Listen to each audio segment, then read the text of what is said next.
авч төрдөг байж.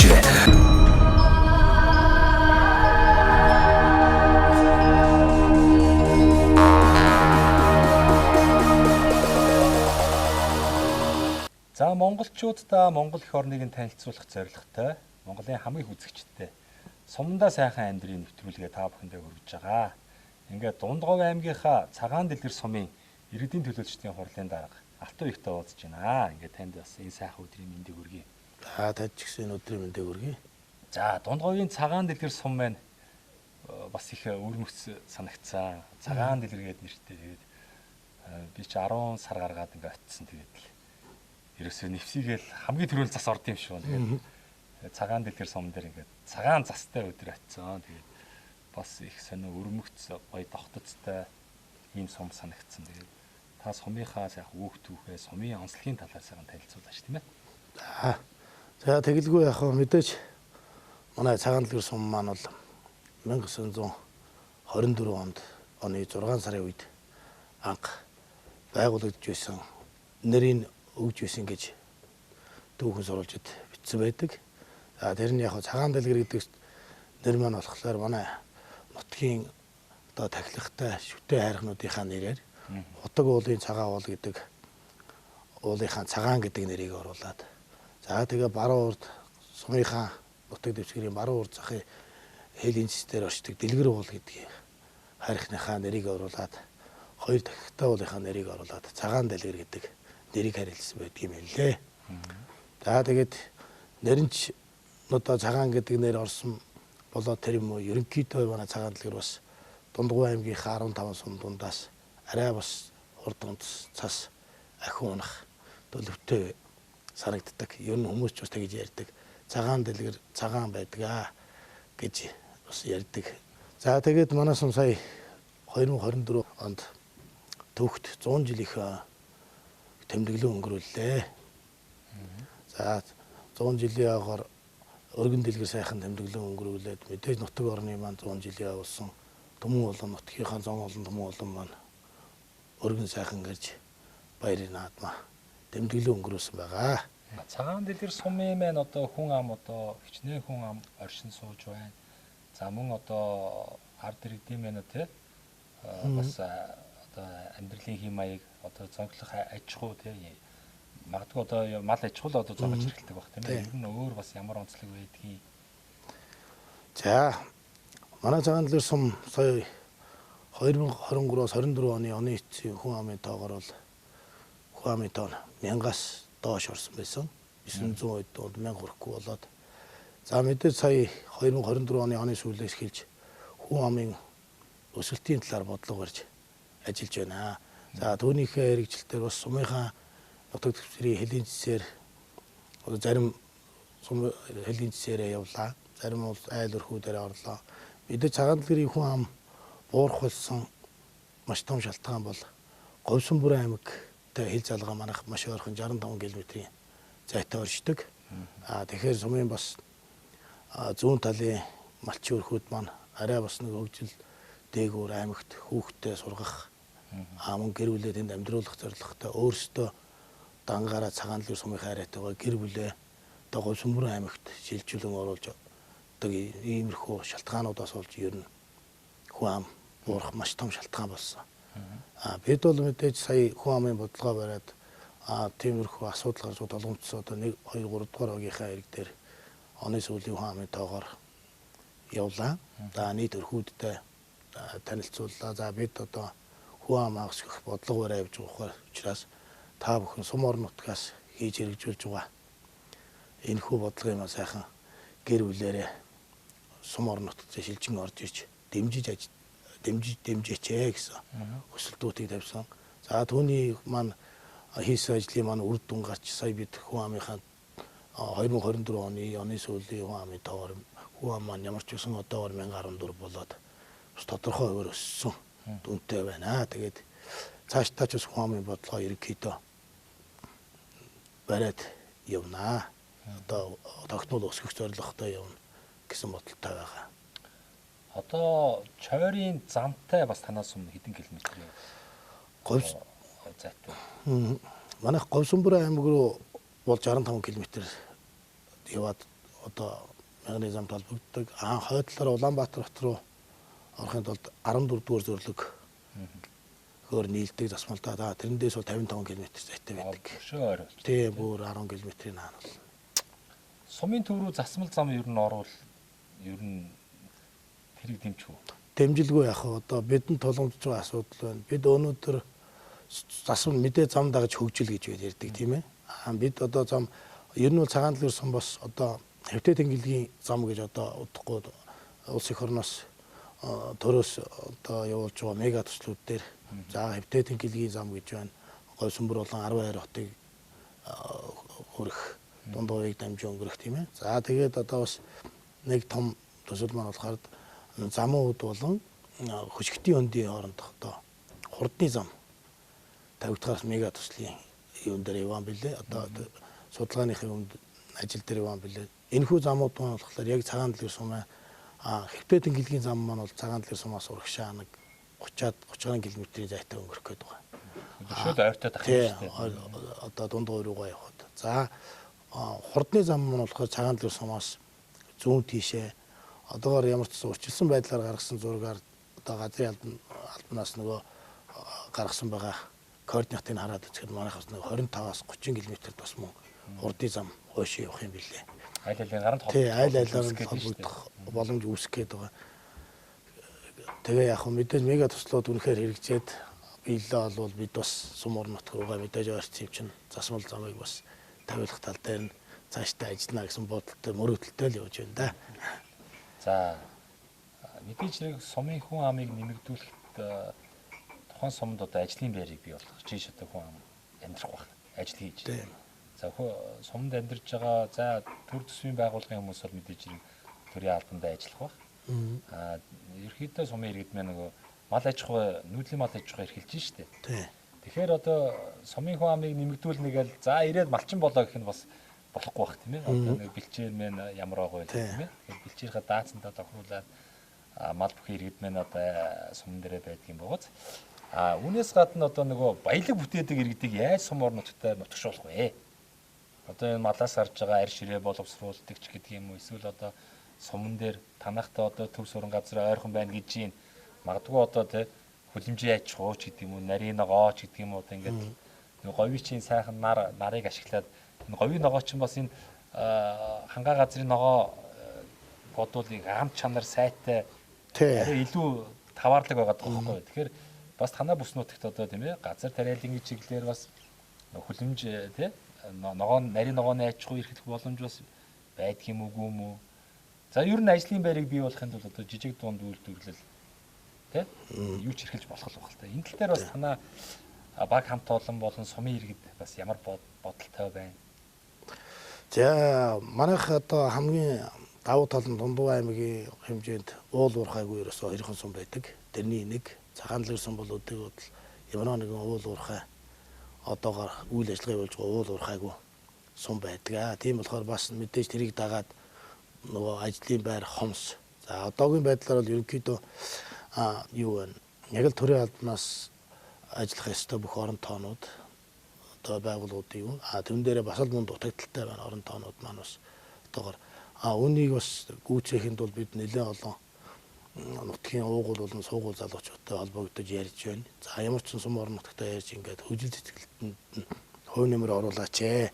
Бид шинэ зууны эхлэл дээр ирсэн. Сая 100 яваад өнгөрлөө. Бид шинэ зууны эхлэлээр 2025 онд золгож байна.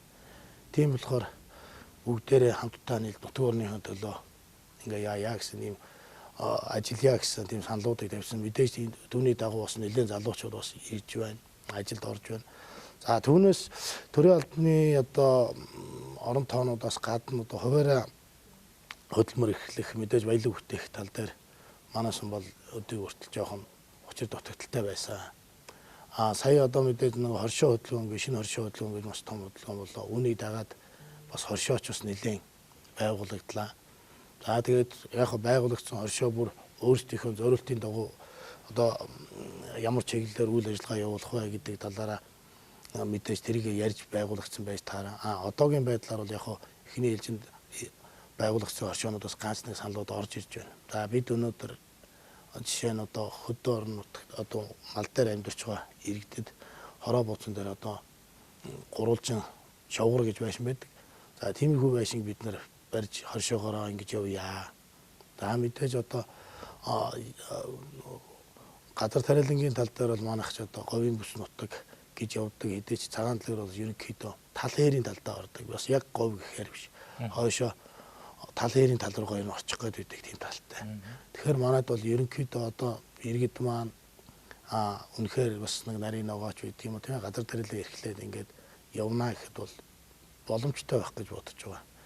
Энэхийн талд одоохондоо бол бас энэ асуудлуудыг мэдээж ямар нэгэн судалгаан дээр үндэслээд цаашдаа ажил болгоод явна гэсэн зорилготой л яригдах шатандаа л явж байна.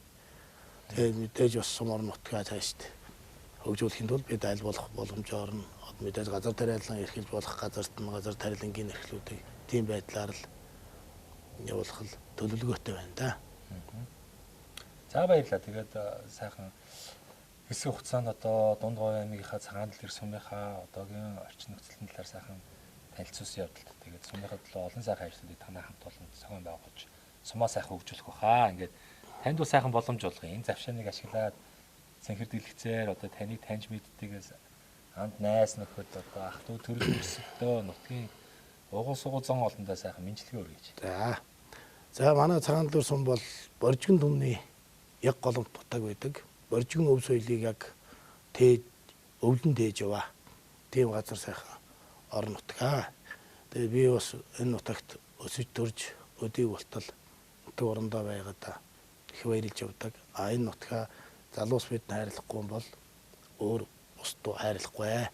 Тийм болохоор энэхүү завшааныг тохиолдуулаад нийт цагаан дэлгэрчүүдтэй болон уугуул суугуул бүх иргэдтэй мөн цагаан дэлгэрээр овголж явдаг хүмүүстэй цагаан дэлгэр сумынхаа хөгжил сэтгэлтэнд өөрийнхөө хувь нэмрийг оруулах тал дээр бүгд бас хичээж орж бидэнтэй хамтран ажиллаарай. За тэгээд нийт цагаан дэлгэрчүүд болон за тэгээд мэдээж аав ээж ах дүү нартай за тэгээд гэр бүлийнхэн болон найз нөхдүүд та бүхэндээ хамгийн сайн сайхан бүхнийг хүсье өрөөё. Тэгээд биднийг бас үндэтгэн гэрж нэвтрүүлэг авсан танд бас их талархлаа. Монголчуудаа Монгол эх орныг танилцуулах зорилготой Монголын хамгийн үзэгчтэй сумдаа сайхан амьдрын нэвтрүүлгийг Дунд Говь аймгийн цагаан дэлгэр сумаас бэлтгэн өргөж байгаа. Цагаан дэлгэр сумынхаа ерхий боловсролын сургуулийн үйл ажиллагаатай танилцахаар ирсэн байна. Ингээд тус сургуулийн захирал Итгэл багштай уулзж байна. Танд энэ сайхан өдрийн мэнд хүргэе. За тэгээ анх удаа энэ цагаан дэлгэр гэдэг сайхан суманд ирлээ. Тэгээ цагаан гэдэг нэрэндээ одоо бас учир холбогдол байдаг юм уу? Дунд Говийн бусад сумаар намрын налгар өдөр явж байгаа л яг танаа сум дээр ирсэн чинь цас ороод эсвэл нэг цагаан нэрээ батсан тийм ийм сайхан одоо өдрүүдийг өнгөрүүлж байна. Тэгээд та бас энэ сургуулийнхаа өв түүхээс сургуулийнхаа орчин нөхцөлийг сайхан танилцуулаач тийм ээ. За манай сургууль бол 9 жилийн сургууль 1940 онд анх байгуулагдаж байсан. Тэгээд 9 дугаар ангитай. За одоогоор нэг 110 хэдэн хүүхэд суралцж байна. 26 багш ажилчтай.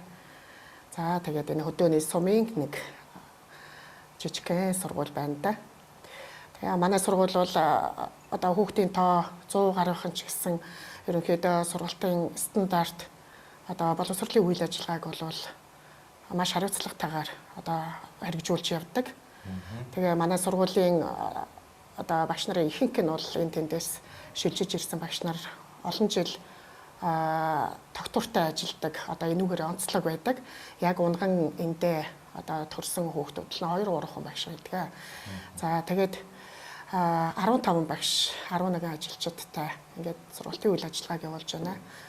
За манай сургуулийн онцлог бол одоо хүүхдэд хөгжүүлэх чиглэлээр меню болвол үндэсний шагаан харва төлхөө одоо хичээллээд ингээд улсад амжилт гарах хүртлээр одоо ийм амжилтаа явуулчихсан. За сургалтын хувьд бол аймгийн хэмжээний Ямаасын олимпиад одоо улсын хэмжээний гүйцэтгэлийн үнэлгээ за аймгийн засаг даргын санаачлалын зохион байгуулсан багшийг багаар нь урамшуулах ийм төсөл хэрэгжсэн өнгөрсөн жил. За эдгээр шалгалтуудыг бол одоо шат дараалан бүх хөндлөнгийн үнэлгээг амжилттай сайн давсан. За гүйцэтгэлийн үнэлгээгээр манай багш нараас 1-ээс 4-р түвшинд 9 багш одоо шалгагдлаа. Дээр нь сургууль 3-р түвшний индексээр одоо шалгагдлаа. За дээр нь Масын олимпиадад математикийн хичээлээр аймгийн гүнзгэр хэлсэн сургалттай одоо сургуулийн ард дээр л ер нь 2-3-т явж байдаг. Энийг баталсан. За Сүрэнжин багштай 4-р ангийн математикийн Масын олимпиадаар 2-р шатанда 1-р байр, одоо нэгдсэн дүнгээр 2-р байранд шалгагдлаа. Англи хэл 3-р байр, мэдээллийн технологи 3-р байр гээд маш олон одоо амжилтуудыг гаргасан. Аймгийн хэмжээнд бол ер нь аймгийн боловсролын стандарт чанарыг одоо дээшлүүлэхэд зөв хувь нэмрээ оруулаад ингэ явж байгаа. За багш нар бол нэг ангид нэг 15-6 хүүхэдтэй 10-аас 16 хүүхэдтэй ийм анги байж байгаа. Тэгээд багш нарын хувьд бол хүүхэд болгонтойгоо тулж ажилладаг, өглөө эрт давтлага хийдэг, үдээ сайн давтлага хийдэг.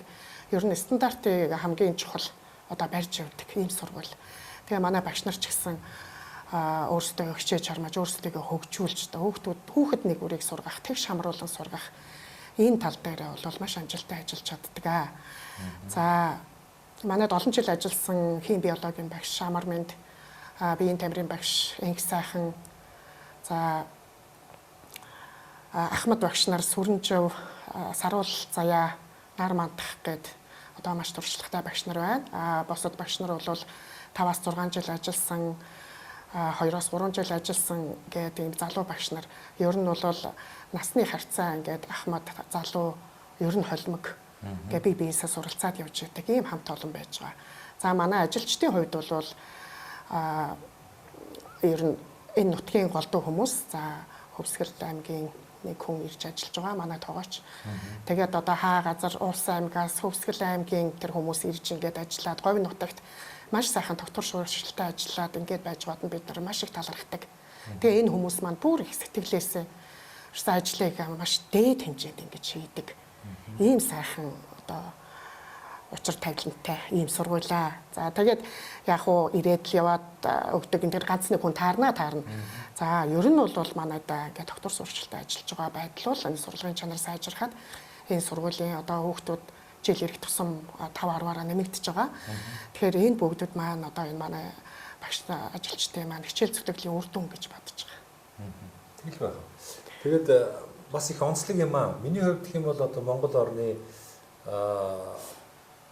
290 сумаар явлаа. Тэгээ 12 жилийн хугацаанд ингээд явхад төрөл бүрийн л одоо газар янз бүрийн одоо орчин нөхцөлтэй сургуулиудын үйл ажиллагаанд танилцж явсан.